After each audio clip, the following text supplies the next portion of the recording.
are studying Sutra number 15. dṛṣṭa-anu-śravika-viṣaya-vitṛṣṇasya vaśīkāra-saṃjñā-vairāgyam. Dṛṣṭa, that which is perceivable. Anu-śravika is heard spiritual teachings. Viṣaya is enjoyments. Vitṛṣṇasya is he who is free of thirst. Vaśīkāra is mastery. Saṃjñā is consciousness. And vairagya is detachment. How does Maharishi Ved Vyasa interpret this sutra? He says desirelessness is the consciousness of supremacy in him who is free from thirst for perceptible and scriptural enjoyments. Let's break this down a little bit. He says a mind free from attachments to perceptible enjoyments such as food, alcohol, power, status, women, having no thirst for scriptural enjoyments also, such as heaven and the attainment of videha and prakriti laya, has an understanding of its own supremacy due to a knowledge of the defects of objects, brought about by the virtue of intellectual illumination. This consciousness of power is the same as the consciousness of their indifference to enjoyment, and is devoid of all desirable and undesirable objects. This mental state is vairagya. Maharishi Ved Vyasa's language is a little sort of old world. So let us just sort of break this down. He says the question arises that as there is absence of desire even for objects that have never been possessed, such absence too would be desirelessness if desirelessness signified only absence of desire. So he's saying a mind that is free from attachments to perceptible enjoyments, that we understand. There's all this around us, there's temptation to get sort of mired in samsara. When it is not attached, when it is not craving all of that, it has an understanding of its own supremacy. Why does it have an understanding of its own supremacy? Because it understands the defects in the objects. It understands basically that none of this is real, none of this is going to last or give me lasting satisfaction. So how does he have this understanding? Because he has the light of intellectual illumination, that is buddhi. And this consciousness of this power is the same as the consciousness of indifference to enjoyment. And that is the question that is being answered here, where he's saying, it is not just that I have desirelessness, does not just mean absence of desire. Because fine, there are things around me and I have absence of desire for them. But there are also things I have heard of or that I have read about and that I have known through other sources. Objects that are not in front of me. For instance, do I have a desire to go to heaven? Do I have a desire to be a spiritual, a very great yogi, a very great spiritual aspirant and have those kinds of siddhis and powers and blessings? That is also desire, right?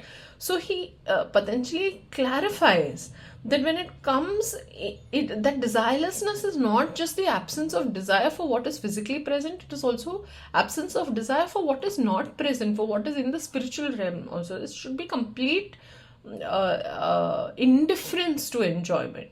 So it is also not that you don't eat or you don't sleep or that you don't function in the world. You may have to go to a job.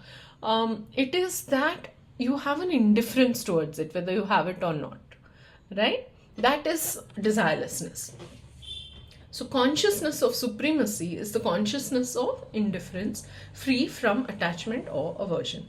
Let's come to Swami Satyananda, who's a little bit more, simpler for, I think, our generation to sort of understand. When an individual becomes free of craving for the sense objects which he has experienced, as well as those of which he has heard, that state of consciousness is vairagya.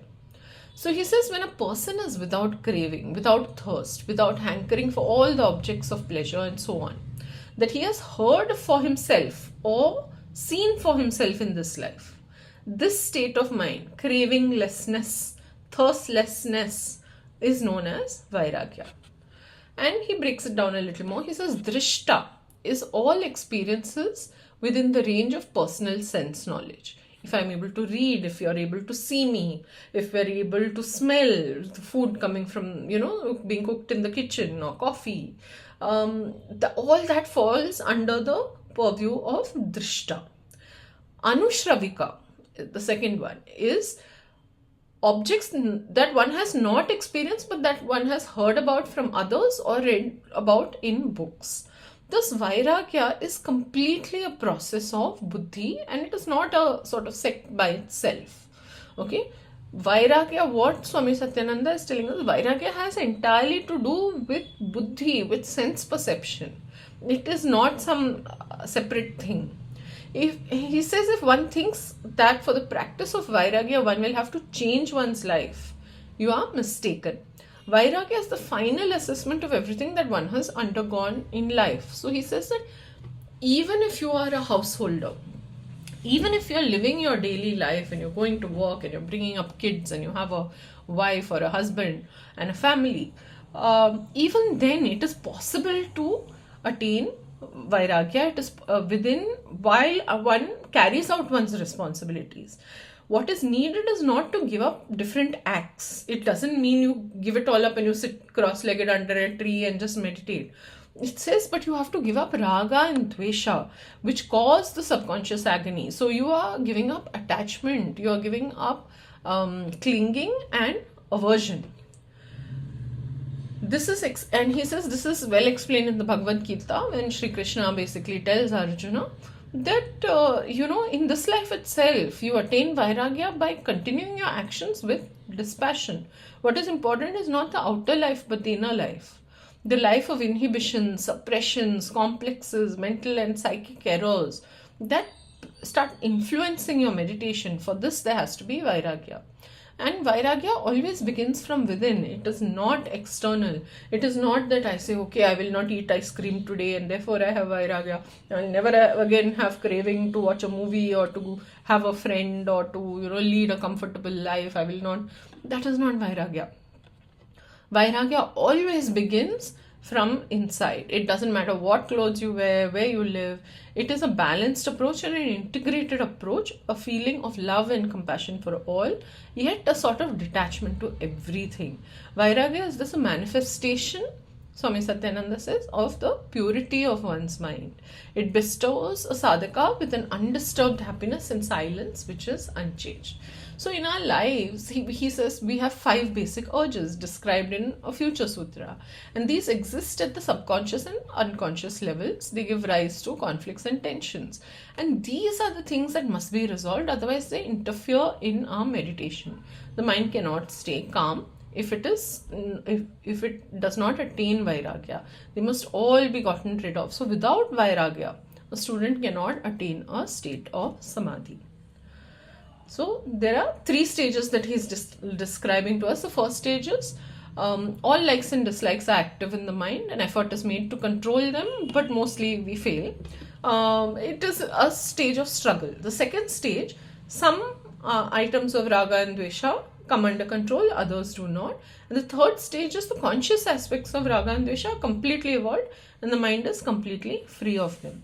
So in the first stage there is some success, the second stage is partial success, and the third stage there is complete conquering of raga and dvesha, attaining of vairagya.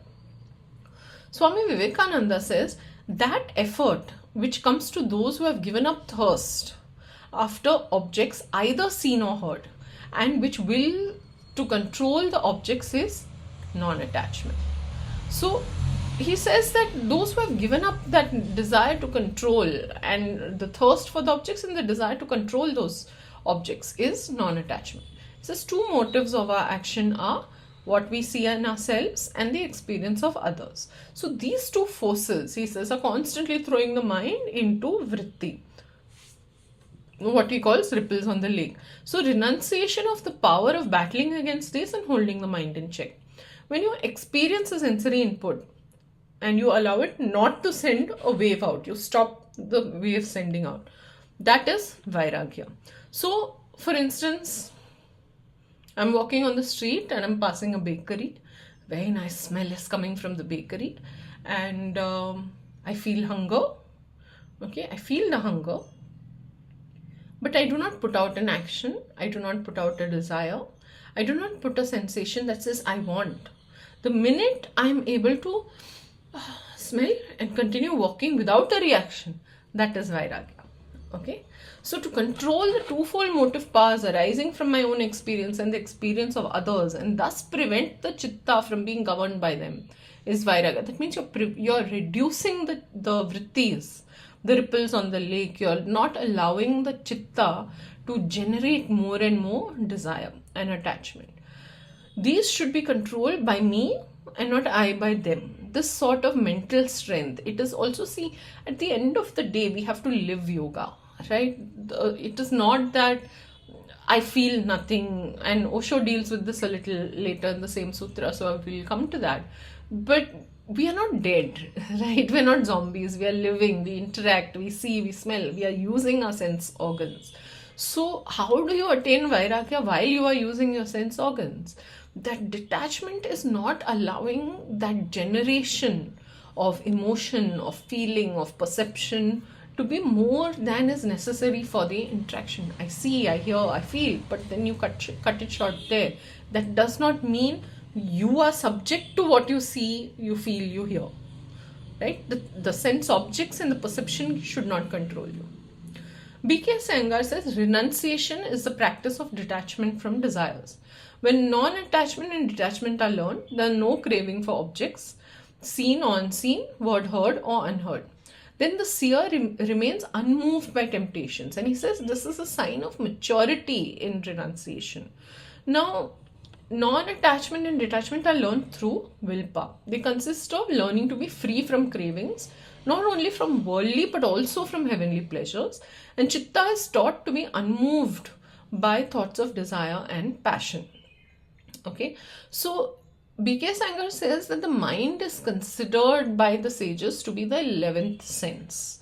So you have the 5 sense organs, and then you have the 5 organs of action, which are arms, legs, mouth, generative and excretory organs. So you have 5 sense organs, eyes, ears, nose, mouth, etc. And then you have the 5 organs of action. Now these are the external sense, and the mind, he says, is the internal sense organ. So it is considered the 11th sense organ. There are 5 stages in vairagya, and he is explaining them. There's yatamana, excuse me if I'm pronouncing it wrong, yatamana. He says disengaging the senses from the objects of their enjoyment is the first stage. Second is by thoughtful control, one burns away desires that obstruct the chitta. This is vrayati-rekha. And then ekandriya is the third, where he says when the 5 sense perceptions and 5 organs of action have been weaned away from contact with objects, and the only feeble desires remain in the causal state and are felt only in the mind. Fourth is vaśīkāra, which is attained when one has to overcome all longings and one has developed indifference to all kinds of attachments. Paravairagya, that is the highest form of renunciation, in which we are free from all qualities of rajas, sattva and tamas, and the sadhaka ceases to be concerned with himself. So he says that we come across a lot of renounced persons who actually get caught up in pleasures and neglect their sadhana, and we should learn from such examples and guard ourselves so that we develop firmness. A bird cannot fly with one wing, needs 2 wings to fly, he says, BKS Iyengar. One is abhyasa and the second is vairagya. Osho says non-attachment in the beginning will be worth the effort. Okay, in the end it will be spontaneous. In the beginning you will have to practice it, you will have to become conscious about it. So no, I must not be attached. In the end there will be no need to be conscious about it, it will just become your natural flow. Now Osho says that Patanjali gives us many things as an end. You have to attain vairagya, but that doesn't mean you finish your practice and then you find vairagya. He says no, you have to begin practicing vairagya from day one. You have to He says your first step must be devoted to the goal, directed to the goal, moving towards the goal. It cannot be absolute in the beginning. In the first day you start, you're not going to get absolute vairagya. Even Patanjali does not expect it. You will fail many times, and then you will get attached, and then you'll have to disengage yourself, and then you'll have to again establish a sense of detachment. Okay, and he says your mind is such that you may even get attached to non-attachment. But so when Patanjali says non-attachment, okay, he's not expecting you on day one to give up everything in your life, but begin the practice of detachment from raga and dvesha. And when he also says, when Patanjali says non-attachment, he's not anti-love. Okay, non-attachment means be natural, be loving, be flowing. Don't get obsessed and addicted. And he says the problem, the word he uses is addiction. Okay, that becomes like a disease. So you say my son, and I will only love my son. I will not love any other child the way I love my son. And he says that is the addiction. He says, remember that every attachment becomes frozen, it becomes dead. So if you are unattached, then moment to moment you move without fixation. And when Patanjali says be non-attached, that means be flowing, be accepting whatever life brings. Don't demand, don't force. Life is not going to follow you. You cannot force life to be according to you. So he says in the beginning, non-attachment will basically be like a seed. And in the end, it will transform into desirelessness. The fight, he says, is not against nature. So we may feel, I naturally feel attached to my family. I naturally feel attached to the things that belong to me. And he says, this is the vritti. Okay, you have to remember that you are not fighting against nature. The natural state of your mind is freedom. The natural state of your mind is non-attachment. So you are fighting to return to your natural state. You're not fighting against your natural state. Okay, the fight is for your nature, not against it. And he says desirelessness is a direction. If you follow it as a rule, then you will start killing your desires. He's telling you move inwards, move away from owning, from possessing, clinging, raga, dvesha, this is not mine, this is mine. Okay, but he says if you use desirelessness as a rule, you will start killing your desires. You will become dead.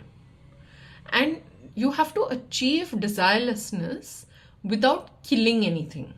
You're not seeking a state of impotence. You're not saying, I can't do, I can't dream, I can't have any ambition, I can't eat.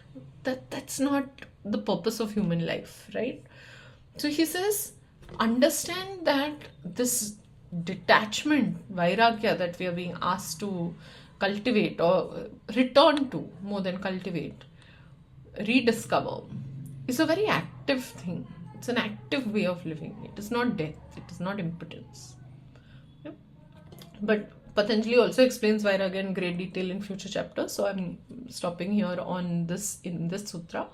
And he's Barbara Stola Miller, simple translation: dispassion is the sign of mastery over the craving for sense objects. So basically what she's saying is, when this clinging raga and dvesha is going down through your abhyasa, the sign that emerges is vairagya. Right? Okay, thank you for listening. Also note that the notes will be available on my website. Just give me a couple of days. I am still editing and you'll be able to download those. Thank you for listening. Please do make sure you've hit subscribe, and do also, if possible, share it with other people that you think might be interested. Thank you so much.